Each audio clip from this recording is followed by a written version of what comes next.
I'm going to briefly interrupt this time lapse to just let you guys know that I had to stop it to mend my tools and take care of a few things, and I forgot to hit the record button while I was taking care of that. So I'm just going to go ahead and bring up that if you're liking this series so far, do me a favor, hit that like button, and if you're new to the channel, do me a favor, hit that subscribe button. It helps me out a lot, and I'd love to see you guys join my community. Alright, back into warp speed.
I don't know about you guys, but I thoroughly enjoy starting off an episode with a time lapse.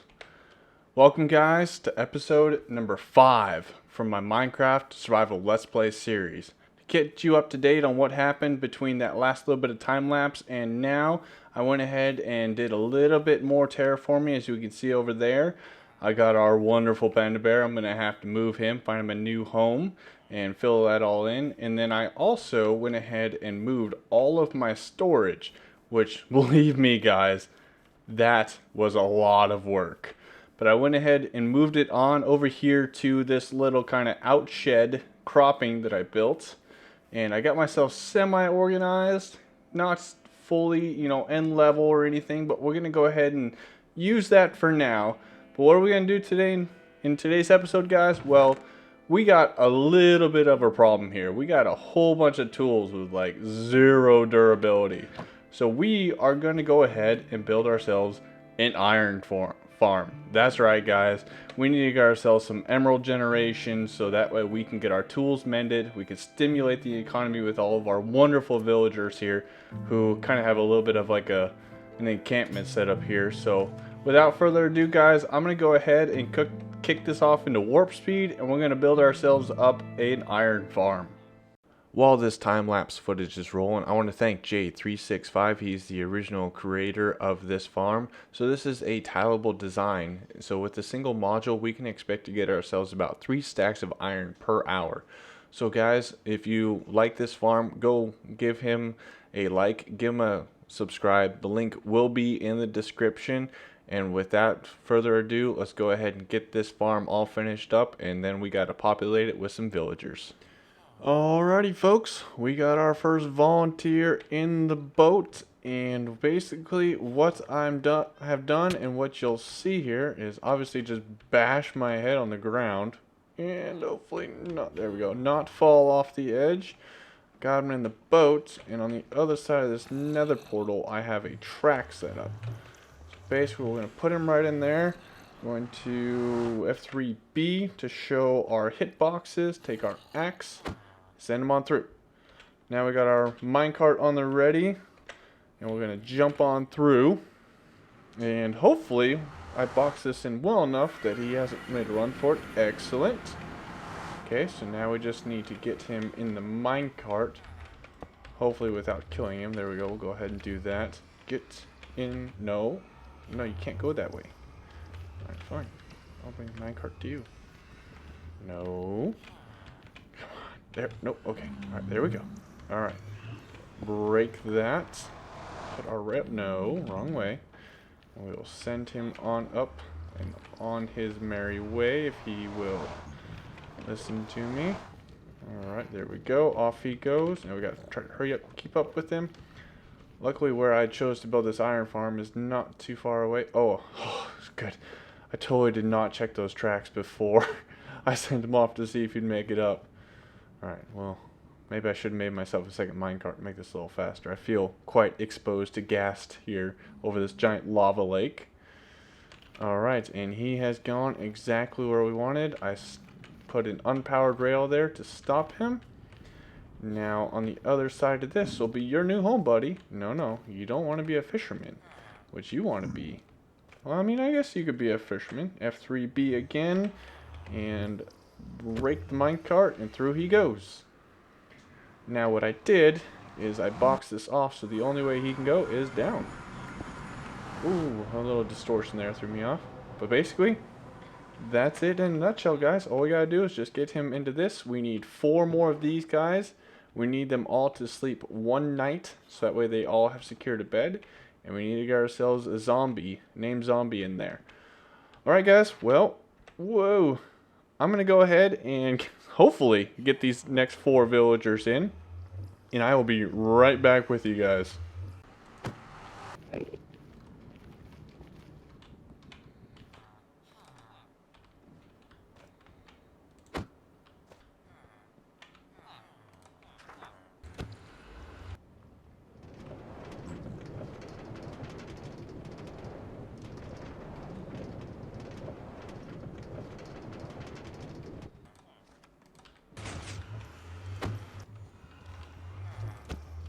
Alright folks, that was not as bad as it seemed.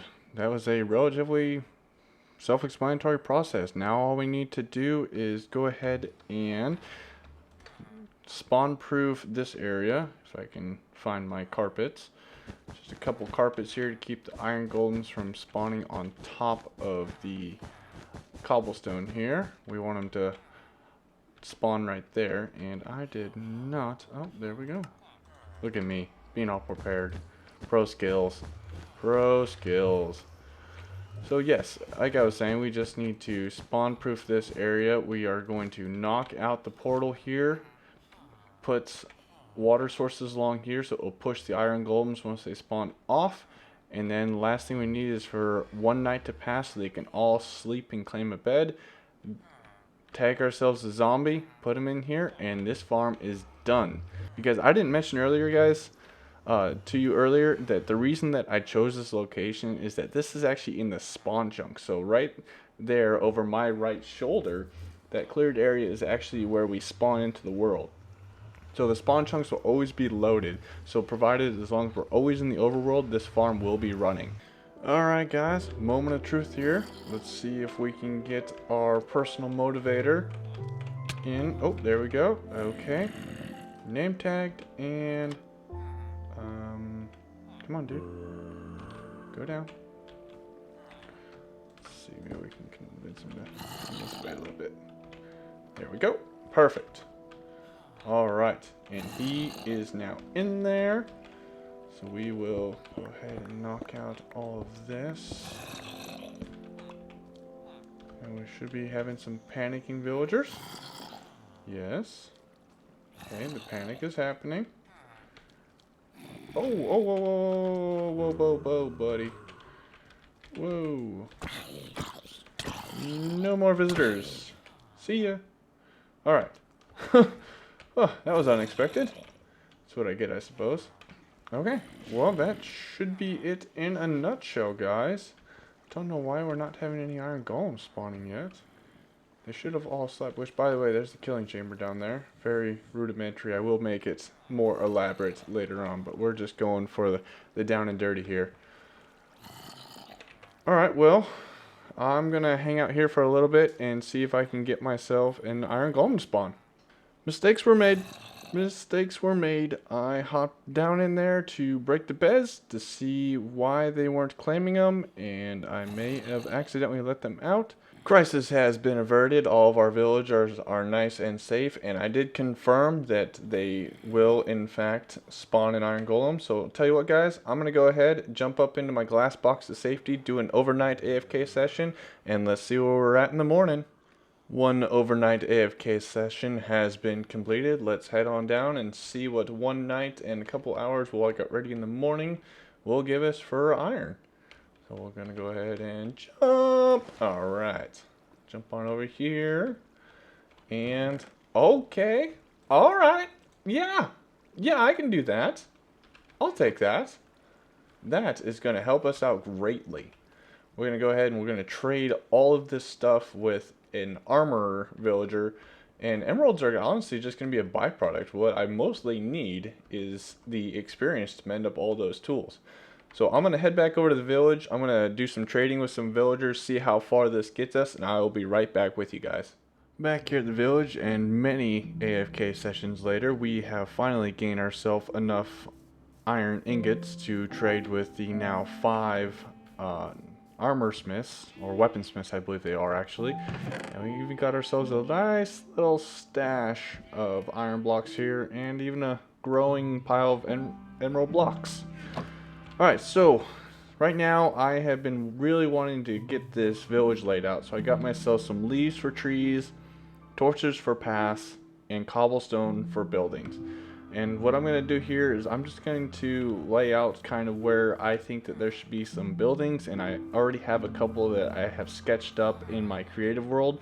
So I tell you what, guys, I'm going to go ahead and start laying them out, and I'll kind of talk you through the process and my thoughts once I have them all laid out. So I will be right back with you guys. As we are heading on up into this scaffolding vantage point, I just want you guys to know it's going to look a little messy, but rest assured, it's all making sense in my head. I'll do my best to try to explain it to you guys, and we'll kind of see what we have here. So right over here, we have more farmland to kind of follow the theme we have, this whole agricultural area. Got ourselves a little house attached to it. Maybe that can be like one of the farm hands or the farm master. So probably just a standard house right there, a couple other houses just to dot it. And this is going to be like the town hall, which is actually going to be more like a brewery. That circle right there is actually going to be a big old like holding tank for whatever villagers drink, I don't know. Then we have more farmland to kind of skirt it off, because what my ultimate goal is to not have actual walls around here. I want it to be as mob safe as possible without actually having to put up walls. Because I just feel like this kind of fantasy vibe wouldn't have walls. It would probably have some sort of like magical barrier or something. So we're just gonna leave it as is. We got another building right there. I don't know what it's gonna be. I just thought it would fill in the shape well. And we have ourselves a little like town center hall here. I'm undecided if I want to put a tree there, because you can kind of see with these plus shapes, these are going to be custom trees I'm going to build. I'm really excited to build some of these right here on the edge. I wanted the roots to kind of look like they're going down into the water, and it's just teetering, you know, like it's going to fall off the cliff at any moment. And later on, we're going to fill all this area out with more farmland. And then the path is going to continue on up here to our main castle keep. Still undecided what I'm going to do with that for now. So we'll just leave that as is. That is unfinished. I'm still not quite sure what we're going to do. We're probably going to circle around the mountain, maybe just have more farmland around. I don't know yet. So that's about where I'm at now, guys. I'm going to go ahead and get a little bit of building done. I know I'm really excited to build this one. I have this one up in my creative world as well as this one. I'm probably not going to get both of them done today, but I'll tell you what, guys, I'm going to go ahead and get started, and I will give you guys a progress update as we go. Time for an update, guys. So we'll go ahead and spin around here and get ourselves a little bit of a look at this. So the house that I did in the creative world had a little bit different angle on the roof, and I'm trying to go for that very kind of rundown look on this house, just make it really look like it's sagging under the weight of the age of the home.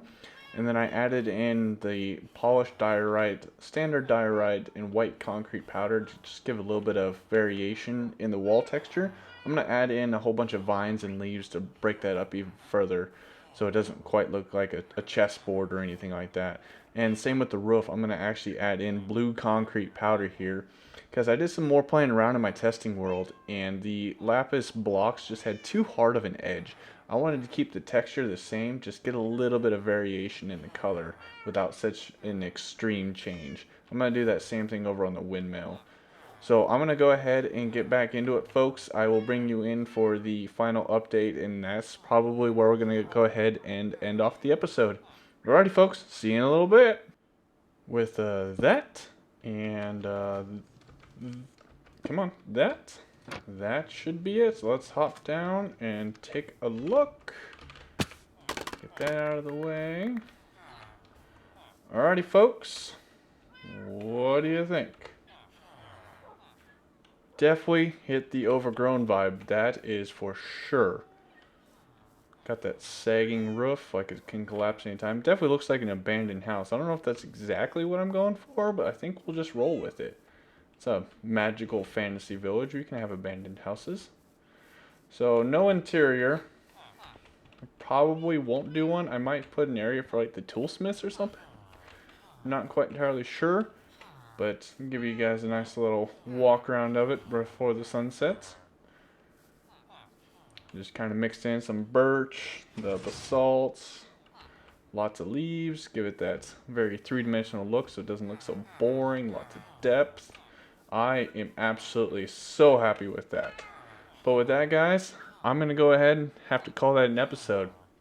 If you guys stuck around to the end, thank you very much. I appreciate it if you gave this video a like, and if you're new to the channel, hit that subscribe button, and I will see you guys in the next one.